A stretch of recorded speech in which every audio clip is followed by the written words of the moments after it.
So what's on the menu today? Today, we have a very special episode that I'm super excited about on both counts. Let's see, let's start with our libation today, which we haven't even poured yet. It's mainly because of this one reason here. Let me show you, the audience at home. It's because it's made by nerds. So, hence we're obligated to drink this. This is called industry standard vodka. The truth is, this was a gift from the people who make it. They're some very nice, very cool people in Brooklyn. And this one's exciting to me. I'm not normally a big vodka person. You're supposed to drink it neat and chilled, which this is. We planned ahead today. Yay. And it's made with sugar beets, with love and yeast and all sorts of stuff. And it smells like nothing. And super smooth. I've had it before. It's like ridiculously smooth. Ooh, that is holy shit, yeah. I'm not normally a vodka person, but... I am not a vodka person either. Well done. I think sugar beets is where it's at. Yeah, the future is sugar beets. The future of vodka. If you're in the New York area, you can find it here. Or you can order it maybe here, depending on what state you live in. You know how that is. Cheers. Let's begin.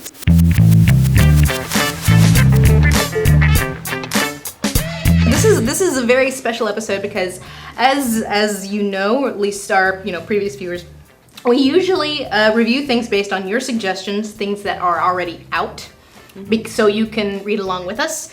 So today is a special one. We are reviewing Lock-In by John Scalzi. Very exciting. And this is one that has not come out yet. So this will be an interesting episode because since it hasn't come out yet, we can't go into very much depth about the plot and the who did what and the who killed who and the what now.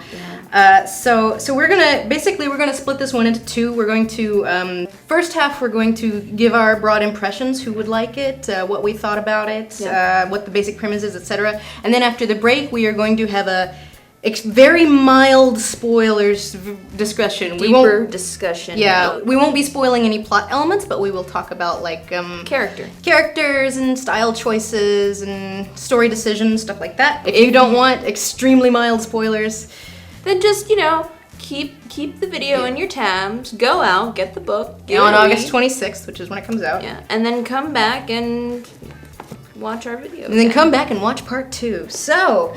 Let's see, Lock-In, a novel of the near future. Basic premise is a new virus shows up and creates a scenario where some people who catch the virus, their bodies just stop working. So they're what's called locked in. They're still in there, they're conscious, but their bodies don't go. Well, it examines what would happen in a society, especially in America, when 1% of your population is in this locked-in state. They are still there, they're still human, they're still thinking, they cannot move, they cannot take care of themselves. And a lot of government money subsidizes the care and development of technologies that allow the locked-in to integrate back into society. And the solution, of course, is robots. Yes. Basically. And the main conflict at the beginning of the book is that a law has been passed by the government that will no longer subsidize the care and cost of being a Hayden or a locked-in sufferer. So there is sabotage and intrigue from there. Nella, what did you think of Lock-In by John Scalzi?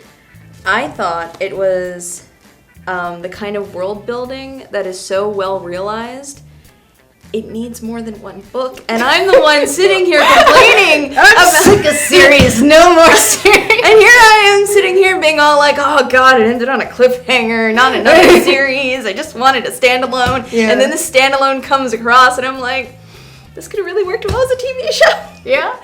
And the funny thing is, there were a lot of elements about it that kind of reminded me of, I believe, the now canceled show Almost Human that I watched and enjoyed, but I always found it, could have explored its own world much better. And I feel like this did what Almost Human wanted to do, which was create a society of haves and have-nots, and also of a different class structure that reflects upon really our own, because it's sci-fi.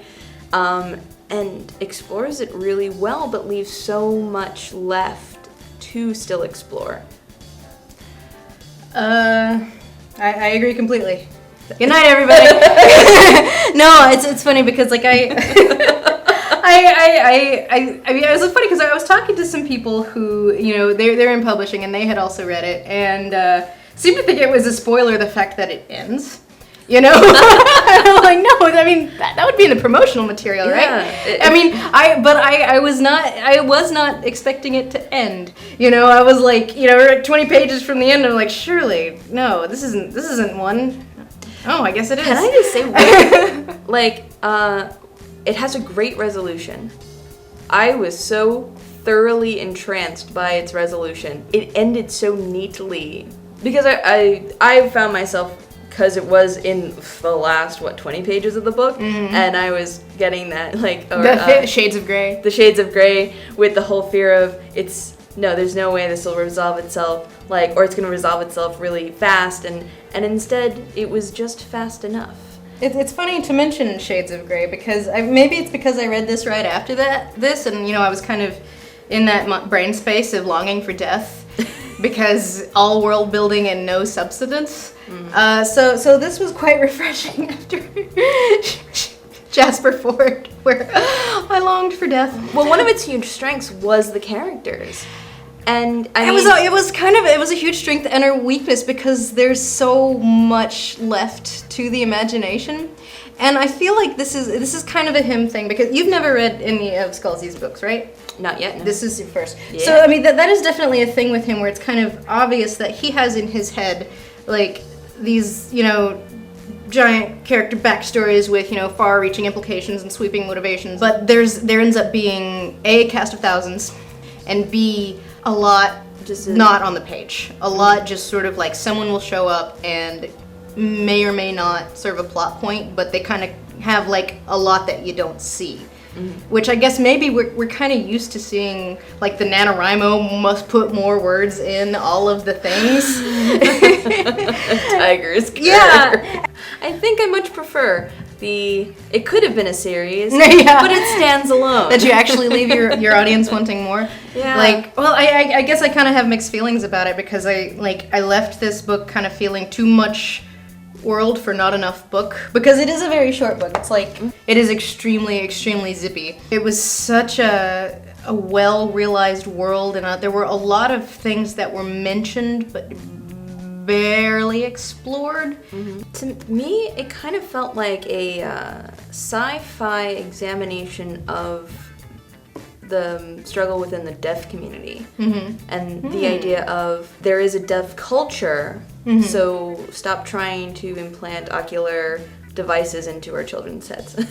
Because just because they're deaf doesn't mean they are disabled. We have figured out a new way of being abled, and it's our culture, leave it alone. Well, the things that able-bodied people assume that other types of people are disabled, and when maybe they may not see themselves that way. Yeah. Which there was one character in particular that, speaking of things that weren't developed or explored, there was one character that was mentioned a lot throughout the book and only shows up like at the very end. Yeah.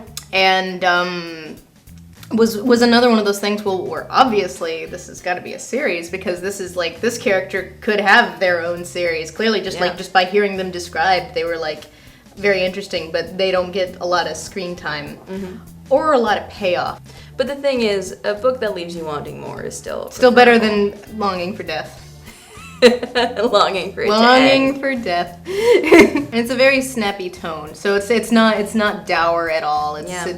It's a very light, almost sort of mystery novel. I would consider it a mystery novel. And that also has the element of buddy comedy going on too, so that I always enjoy. Yeah. Buddy cop. Yeah, the buddy cops that don't have the sex. Shocking. And also, this just occurs to me. It's just like, this wasn't even one that was suggested, guys. And this is the first thing we've read with no romance in it. Yay! We found one! We found it! It exists!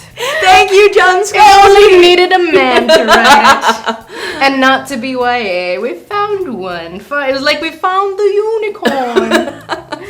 Anyway, so after the break, we're going to get into extremely mild spoilers, but we're going to talk about like stylistic stuff and story choices and theme and whatnot. So if you want to wait until after you read the book, do that, and then come watch the second half, or just join us now, and we're going to talk about this in comparison to this. Ancillary Justice. Which everybody loved.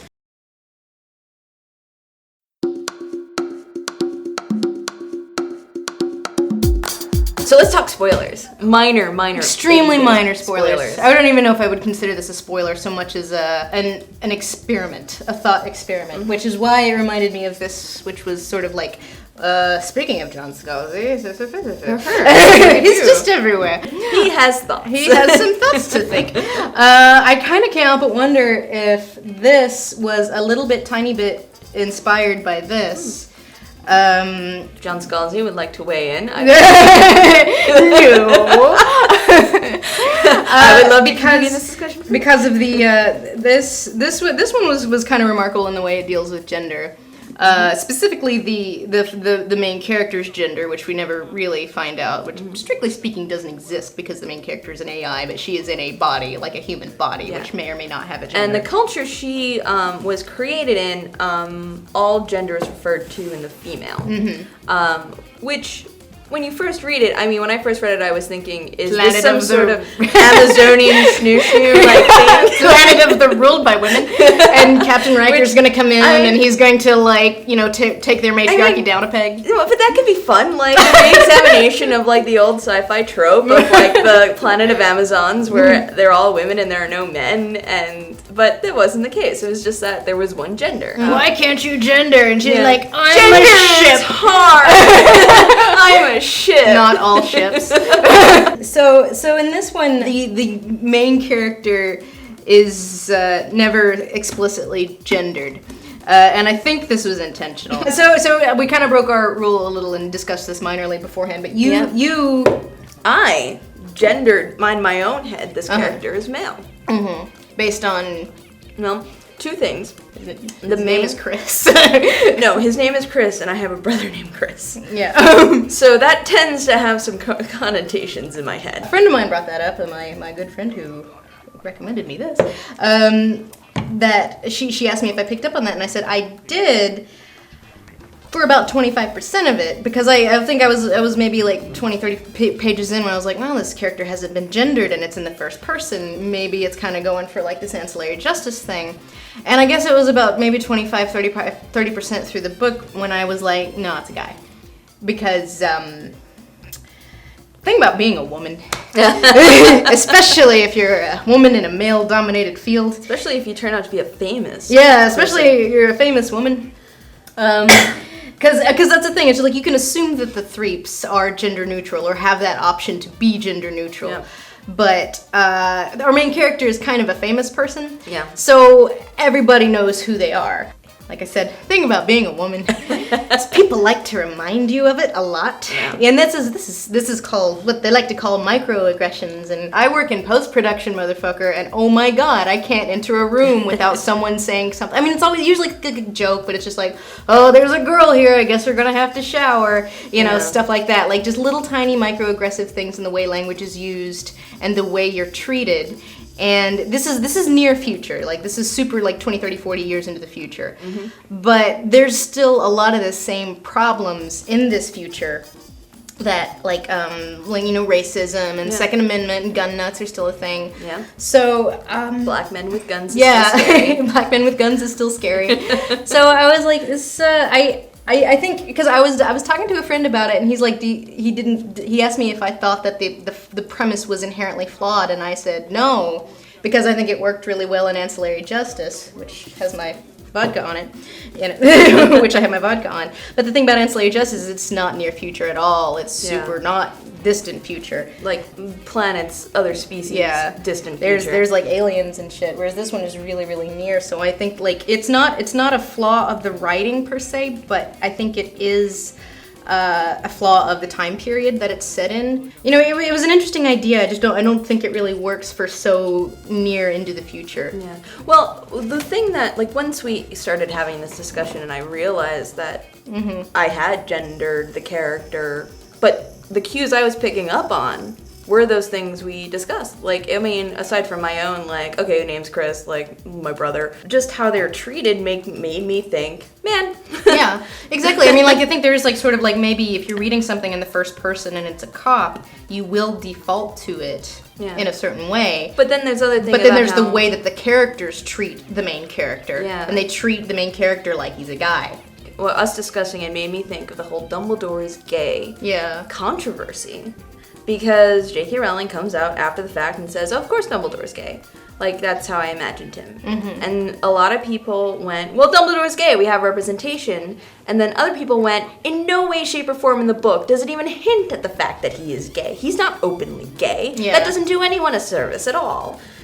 And we're at the point in our society where the thought exercise is great, but we still so desperately need obvious female characters, gay characters, pansexual characters, transgendered characters.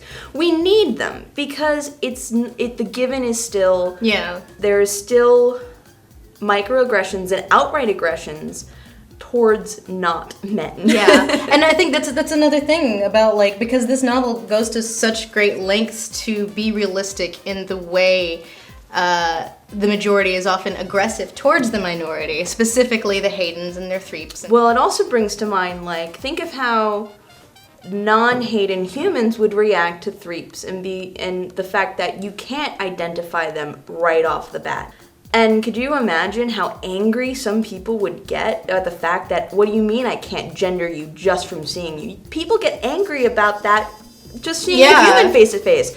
If they see someone who appears to be androgynous, that makes people still angry. Yeah, definitely. Violently angry if they misgender you. Yeah, like you tricked and then it's them. your fault. Yeah, and then it's your fault. So for something so based in a near future examination of current issues, that was one that felt a little sorely lacking, especially once. Well, I think it was an interesting experiment.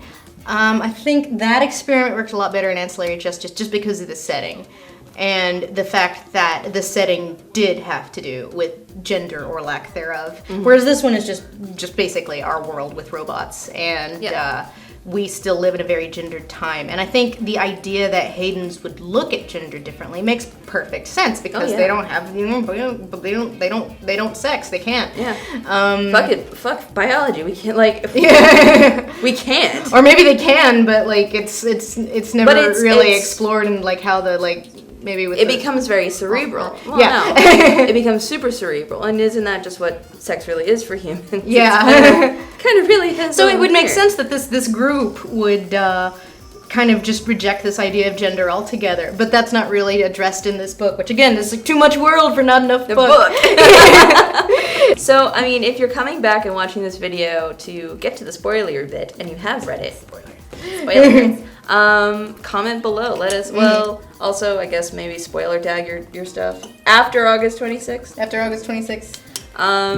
But let's talk about this more. Like, are we in an age where we still have to be explicit in our representation and how we write our characters? Because, now? Yes, absolutely. Yes, well, okay. Actually, that's not a question. That's just a statement. That's just a statement now, absolutely. And I feel like that doesn't mean that there's no room for thought experiments, but I feel like they're sort of like when they do take place in basically our future, they are kind of doomed to failure based on the fact that we know how people are treated when they are a certain way. Yeah. You know, or even the whole thing with the integrators. Like, and integrators are people who are able to carry Hayden consciousnesses. Yeah, so it's like rather than being in the robot body, they could actually be in a human body. And like use the human body to experience to eat food and pee and like go to Disney World and stuff like that. Yeah. That makes and the whole world of the integrators. Like I said, there's a lot of books in this. There's so much book. Incredibly tiny book. Like, the world is extremely, extremely integral to the plot. Like, speaking of, like, I think it's kind of funny that we're reviewing this in a show called Booze Your Own Adventure because of our fun, functioning alcoholic partner, the cop partner. Oh, yeah. Van, who drinks because of her pain. Because Leslie, her life has been hard. Yeah, her life is hard, so drinking. I mean, I can't like I did honestly like the idea that she's like I didn't like it, so I just would get drunk during my integration and then I could deal with it. I'm like, yeah, no, that makes perfect sense. I could feel that. Yeah, like this makes me uncomfortable. I'm just gonna loosen myself up with a couple of drinks. Because there is a sort of she has a sort of antagonistic figure who really hates her for some reason that we never really find out. Why? Aside from that, she's sloppy. Aside from that, she's sloppy and drunk all the time. Yeah. And so there's sort of like a setup for like she's really going to fail you, and maybe the payoff is that she doesn't. Yeah, but when I think about like her tragic backstory and why she is as she is, I mean it's really just brought in just as a so the idea in your head of like that very thing she's always feared is exactly what's happened. Yeah. I mean, well, that's what you expect from like like, well, maybe if this, all right, fine, let's sit down and I'm gonna tell you my thing. Yeah. I love how like the main character is like, you sure you don't want to do this later? She's like, no, it's backstory time. Are you sure? Like, no, we're doing it now. We've got like 50 pages of book left. We gotta go. We gotta get this over. I was pretty sure we discussed doing this once we solved the case, and I proved my shut up, sit down, I'm telling you my thing. Once we solve the case, the book is over. We gotta do it now. Right now. Right the fuck now. So, that is Lock In by John Scalzi. Like I said, I feel like we super recommend well, it. no, I feel like we barely scratched the surface of the book because there's so much book for not a lot of book. It's like 300 pages long. It's so short. Like, it really did feel like a breath of fresh air after Shades of Grey, which really made me long for death. In a lot of ways, because I feel like this is world building done really well and engagingly. Yeah. Like, I feel like I think that is his gift. Or at least that is his strongest point, is the fact that he is able to world build really well. It's based on like the ones that I've read. And that was like, speaking of like, we were bitching about prologues, like he's like one of the very few people I think that can do a prologue and it actually adds to something. Like the prologue in this is just it's just like 2 pages of, it's like a Wikipedia article. Yeah. In fact, it says it's on highschoolcheatsheet.com. Yeah. There we go. Yeah, I really like that it had no romance. I really like the world building. I wish there was more book in the book. And I wish that the cast of thousands paid off more. Yeah. Nella? Hell, I have to agree to a lot of that. It was a very fun read. Like I said, it made me long for it to become a TV series or to replace the TV series. Well, he seems to be like, yeah, he seems to be doing well on that front. Like, so who knows? Give him a week. You'll have like another like TV series number 3. Like we said, thank you so much for Zach at Industry Standards. They make this lovely vodka distilled in Brooklyn, New York. It's probably not as chilled right now as it should be because this room is so hot. Yeah, it is really hot. It's made by 2 guys and a cat in Brooklyn. You go to their website if you're interested in trying it. It's very, very good. And we say this is not vodka, people. Yeah. Vodka is not my poison of choice. And Lock In by John Scalzi goes on sale August 26th. You can pre-order that. As always, please leave your comments, your thoughts on John Scalzi, Lock In, everything on shayapocalypse.com. Or you can visit his website, which I believe is called whatever. Damn your grab of... Damn you, sir. And we will be very interested in hearing your thoughts. Please, after it comes out, read it, come back and share your thoughts, whether you thought the gender thing worked or not, the payoff, the cast of thousands, and of course the lack of romance. All of the thumbs up for that. We hate love. I recommend this book solely for the fact there's no fucking romance. There, 2 thumbs, way up. I feel like it's kind of sounds like we had to have like an ungendered main character in order to get that, but I'll take it. Hey, you know what? I'll take it. Them what are starving. Yeah. So anyway, this was a lot of fun. Again, thank you so much for Zach at Industry Standard for his lovely vodka, and thank you to John Scalzi for signing my book. It's like a big Yay. G. It kind of looks like the Star Trek symbol, only kind of does, which kind of works. Anyway, so yeah, cheers. Cheers. I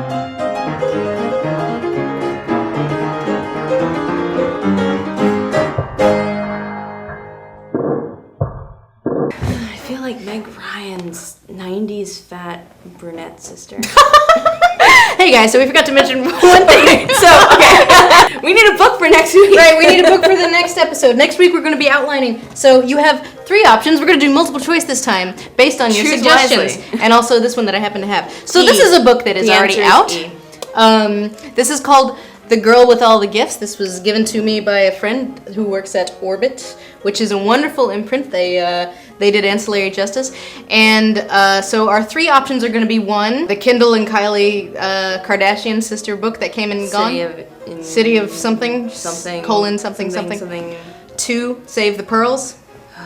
And 3, this. I just want to remind everyone that I am currently a prologue and 2 chapters deep in Tiger's recap Curse. of Tiger's Curse. Yeah. So please keep in mind that if you pick a bad book, I'm forced to read 2 at the same time. So those are 3. The Kardashian sister book, Save the Pearls, infamous as always, and The Girl with All the Gifts, by all accounts a good book. So leave your suggestions in the comments. Suggest this one. And read along, as always. Good night. Good night.